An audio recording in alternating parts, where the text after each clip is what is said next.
Estamos de volta ao programa Dinâmica do Direito, debatendo aqui com o Dr. Calil Lamarque, presidente da Comissão de Direito Previdenciário, assistente social aqui da cidade de Mossoró, sobre a questão que se chamou revisão da vida toda, uma recente decisão do STF que vai impactar aposentados e pensionistas pelo Brasil inteiro. Doutor, de maneira bem fria, bem direta, quem teria direito a ser beneficiado com essas revisões, revisão da vida toda? Pessoas que ganham um salário mínimo também seriam beneficiadas, ou quem contribuiria e ganharia 2, 3 salários? Perfeito, Nazil. A revisão da vida toda vai beneficiar principalmente aquelas pessoas que ganharam muito bem na época das outras moedas em que não era real. E aí eu vou citar aqui o cruzado e o cruzeiro. Quem, ao decorrer da vida, o que pode ser normal, decaiu a contribuição previdenciária do INSS quando chegou o real, provavelmente vai ser beneficiado por conta da revisão da vida toda, pois o INSS não considera esses salários recebidos nessas outras moedas, somente em real. Interessante, doutor. Assim, e a documentação essencial, ou documentações? Podemos citar aqui o CNIS, por exemplo. Serve como prova, é um elemento importante? Sim, o CNIS é o Cadastro Nacional de Informações Sociais, em que lá vão estar inseridos todos os vínculos de trabalho, e trabalho aqui eu quero dizer não só o emprego, CLT, mas a contribuição individual do autônomo, os trabalhadores avulsos, os segurados especiais, que são agricultores e pescadores. Então, qualquer trabalho lícito no nosso país vai estar inserido, vai estar registrado dentro desse Cadastro Nacional de Informações Sociais, que é administrado pelo INSS. Agora, lógico, a gente sabe que para que conste essa informação no CNIS, principalmente se o trabalhador teve um empregador, a responsabilidade é desse empregador em manter as informações atualizadas em cada época, o que a gente percebe que pode não acontecer. Então, além do Cadastro Nacional, do CNIS, é importante também a gente ter outros elementos de prova, e aqui eu falo de microfichas de época, de contra-cheques, da carteira de trabalho, principalmente,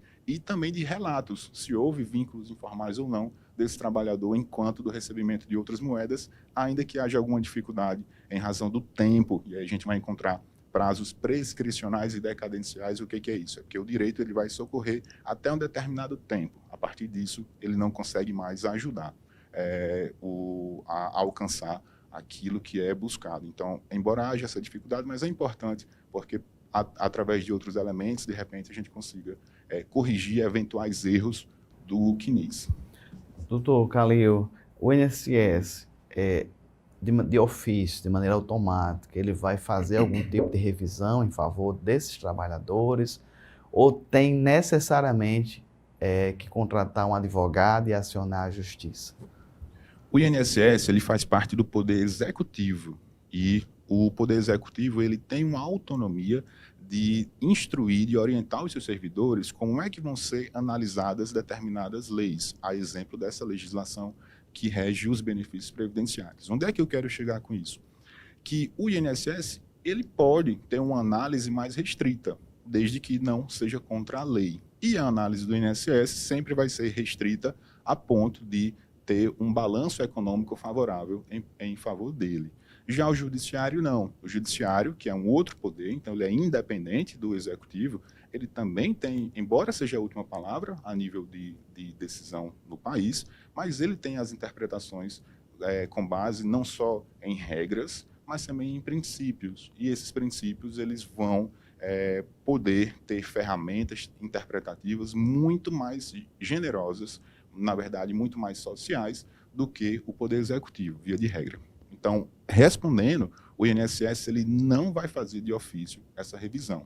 Para que haja esse direito, deve-se buscar, sim, o judiciário, seja por meio de um advogado de confiança ou da Defensoria Pública.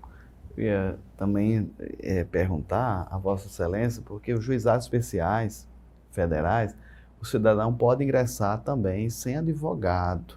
Doutor, é possível o cidadão bem instruído, assim, no sentido que está nos assistindo, por exemplo, né? Pega o quinis dele, se interessa, pega os contra-cheques da época, ele pode ir sozinho no judiciário através dessa ferramenta que é o juizado especial. No caso do judiciário, o juizado a nível estadual seria possível, mas não é da competência. No caso, a gente está falando da Justiça Federal, em que seria necessário, então, a presença de ou um defensor público ou do advogado. E também extremamente desaconselhável pela complexidade da matéria. É extremamente importante que haja um operador de direito nesse ponto. O senhor tocou num ponto muito importante, doutor. Então, no caso, apenas aposentados, assim, pelo regime da Previdência Geral da União, é isso? Aposentados pelo regime próprio ou pelo Estado não teriam direito, é isso? Exatamente. Esse regramento e dessas 6 reformas da Previdência que veio lá da segunda, como a gente citou, ela trata da Previdência Básica. Então, a gente fala desse regime que é administrado pelo INSS. Ele não toca, então, o regime estatutário, que são os regimes próprios. Muito bem, doutor. Só reforçando, os valores atrasados englobam as moedas antigas, antes de 99, é isso? O cálculo de um atrasado, por exemplo, eu acredito que a nível da nossa região, a gente tem poucas ações judicializadas. Poucas, e aqui eu quero contextualizar em relação às possíveis, ou seja, ainda tem muita gente que pode vir a ter esse direito. A gente não tem um levantamento oficial de quanto, mas o Instituto Brasileiro de Direito Previdenciário, que é uma associação privada de juristas previdenciaristas, estima que em torno de 20% da população que tem vínculo com o INSS pode se beneficiar dessa revisão da vida toda, o que significa que tem muita gente ainda que pode buscar o judiciário. E aí é essa pessoa que a gente deve se dirigir, nesse sentido dessa resposta que eu vou dar agora. De que maneira que essa revisão ela vai impactar tanto no sentido do final da decisão como em relação aos atrasados. Os atrasados eles vão sempre obedecer à prescrição das parcelas. O que é isso?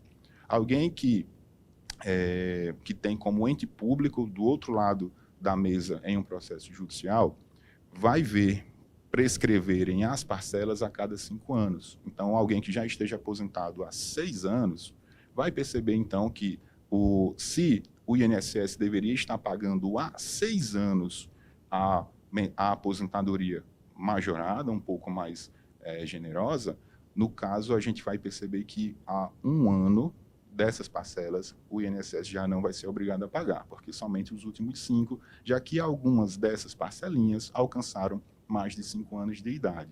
Então, essa dinâmica é o que vai ser obedecida a partir de quando se vai ingressar com a ação. Uma vez ingressada, essa regra é suspensa e ela para de envelhecer essas parcelinhas a contar dos 5 anos. Então, via de regra, a gente recebe os últimos 5 anos de atrasados se a aposentadoria ela estiver dentro dessa margem. Se não, se for uma aposentadoria já mais distante, se for uma aposentadoria há 8 anos, 9 anos, no máximo 10 anos de idade, isso é importante de pontuar, quem já está aposentado há mais de 10 anos não vai poder se socorrer da revisão da vida toda.